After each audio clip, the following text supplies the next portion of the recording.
Shalom Bapak Ibu Saudara, kawan-kawan guru-guru sekolah minggu dimanapun berada. Salam jumpa kembali Amang Enang di video sermon singkat. Ya, terima kasih untuk semua dukungan dan perhatian dari Bapak Ibu Saudara. Kiranya video ini dapat membantu persiapan Amang Enang kawan-kawan mengajar sekolah minggu anak-anak Tuhan dimanapun kita melayani. Dan melayani sekolah minggu adalah keputusanmu, tetapi melayani Tuhan adalah kewajibanmu. Mari Amang Enang kita sermon, ya. Jamita sekolah minggu untuk tanggal 14 ya, 14 Mei, Yeremia 29 ayat 10 sampai ayat 14.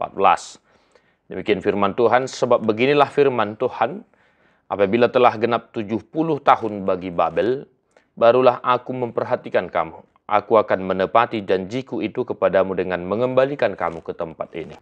Sebab aku ini mengetahui rancangan-rancangan apa yang ada padaku mengenai kamu. Demikianlah firman Tuhan, yaitu rancangan damai sejahtera dan bukan rancangan kecelakaan, untuk memberikan kepadamu hari depan yang penuh harapan.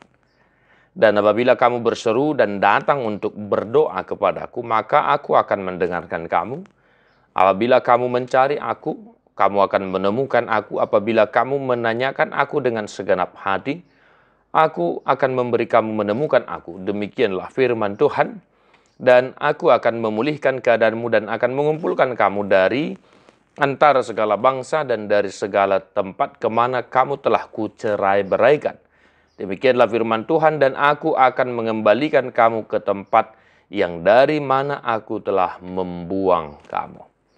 Demikian firman Tuhan. Bapak saudara-saudara, kita sudah sampai ke Minggu Rogade, Martangiang ya, Minggu Rogade.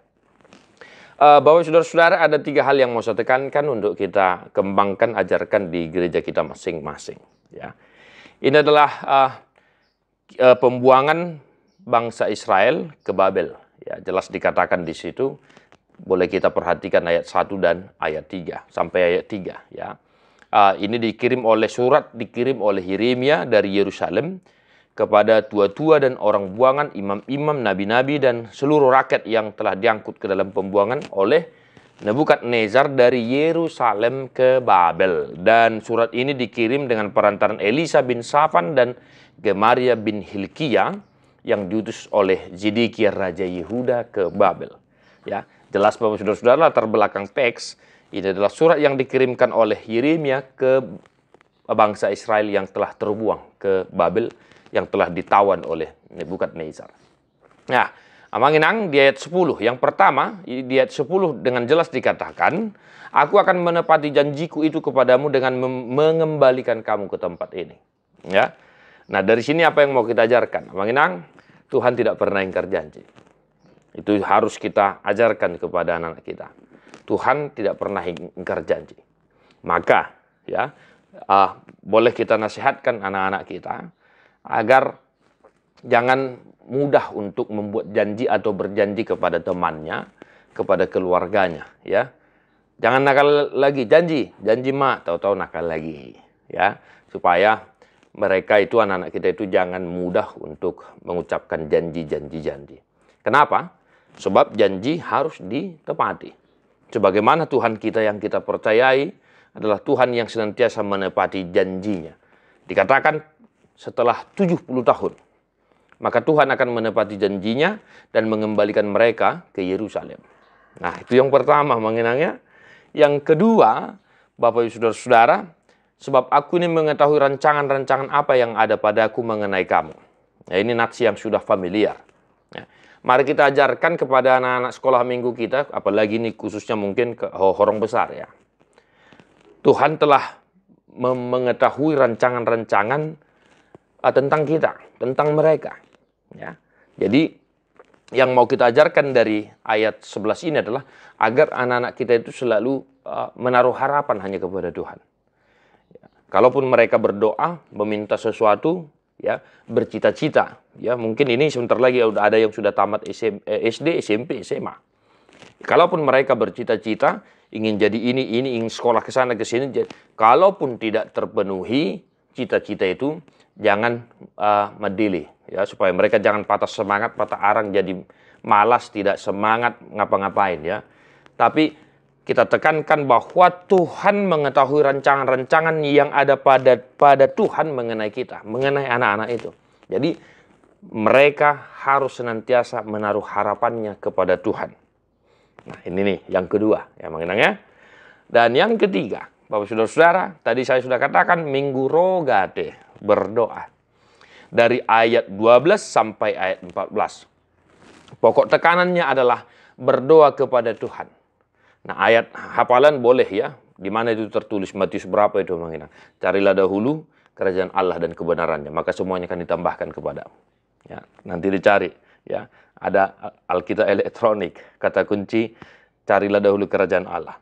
Ini boleh ayat hafalan. Nah, kita ingatkan anak-anak kita, anak-anak sekolah minggu kita itu agar berdoa ya, Bapak Ibu Saudara. Sejak dari kecil harus dilatih, kalau enggak bahaya nanti.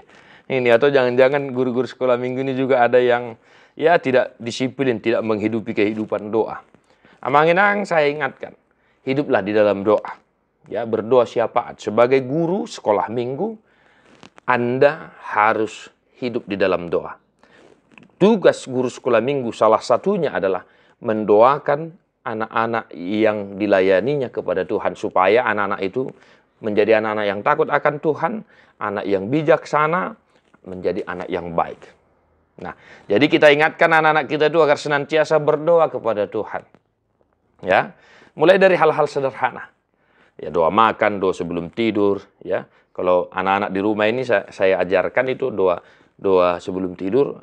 Ya, li Tuhan yang mudum hami ramoti hami asiro ham mariti Yesus Kristus Tuhan nami. Kita ingatkan Bapak Saudara-saudara, doa adalah napas kehidupan kita. Ya, Tuhan Yesus sangat menghidupi kehidupan doa.